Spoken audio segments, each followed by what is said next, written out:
City news కి స్వాగతం।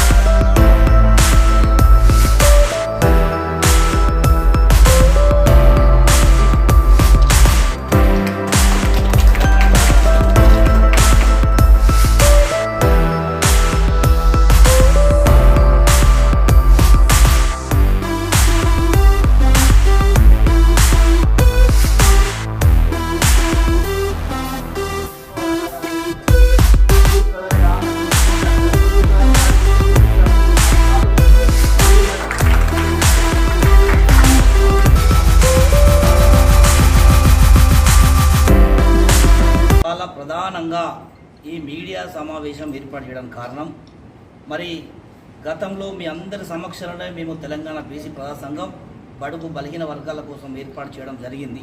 అది మీ అందరి ఆధ్వర్యంలో దీన్ని ఇనాగ్రేట్ చేసినాం। అయినప్పటికీ ఇవాళ జిల్లా కార్యాలయము ఒకటి ప్రారంభోత్సవం చేసుకున్నాం। అదేవిధంగా వరంగల్ ఉమ్మడి జిల్లాలో భాగంగా పలు నియోజకవర్గాలు పలు మండల కేంద్రాలల్లో పలు విభాగాలల్లో మా బీసీ నాయకులకు మరి కొంతమందికి పదవి బాధ్యతలు వారికి ఇవ్వడం జరుగుతుంది కాబట్టి ఈ సమావేశం ఏర్పాటు చేయడం జరిగింది।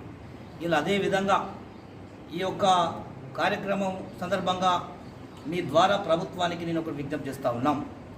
మీకు అందరికీ కూడా తెలుసు, తెలంగాణ బీసీ ప్రజా సంఘం ఎన్నికల ముందు బీసీలకు ఏ పార్టీ అయితే మద్దతు ఇస్తుందో ఆ పార్టీకే మేము సపోర్ట్ చేస్తామని చెప్పి ఆనాడు బల్ల గుద్ది అన్ని సంఘాలు చెప్పినాయి। మేము కూడా ఆనాడు బీసీలకు న్యాయం చేసే పార్టీకి సపోర్ట్ చేస్తామని చెప్పినాం। అన్నట్టుగానే ఇలా బీసీలకు ఉన్నటువంటి ఏకైక బాధ ఇలా జనగణన బీసీలను కులగణన చేసి ఎవరి వాటా ఏంది లెక్క పెట్టాలనే ప్రధానమైనటువంటి మా బాధ। కాబట్టి ఎన్నికల ముందు మాకు కులగణన చేయమని చెప్పి కోరడం జరిగింది। దానికి స్పందించారు రాహుల్ గాంధీ గారు। వెంటనే దానికి స్పందించి మరి మేము అధికారంలోకి రాగానే బీసీ కులగణన చేస్తా అని చెప్పి బహిరంగంగానే వాళ్ళు ప్రకటించారు। మన వరంగల్ జిల్లా వేదిక మీద కూడా చెప్పి చాలా సంతోషం। అదే ఉద్దేశంతో తెలంగాణ రాష్ట్రం మొత్తం కూడా తెలంగాణ బీసీ ప్రజా సంఘం ఉన్నటువంటి నాయకులు అందరూ కూడా అక్కడక్కడ పనిచేస్తున్నటువంటి కాంగ్రెస్ పార్టీ అభ్యర్థులకు మద్దతు ఇచ్చి గెలుపు కోసం కీలక పాత్ర కూడా చేసింది। ఇవాళ ఇంకోటి కూడా అర్థం చేసుకోవాలి, ఇవాళ తెలంగాణలో కాంగ్రెస్ పార్టీ అధికారంలో ప్రధాన కారణం ఎస్సీలు ఎస్టీలు బీసీలు మైనార్టీలే ప్రధాన కారణము।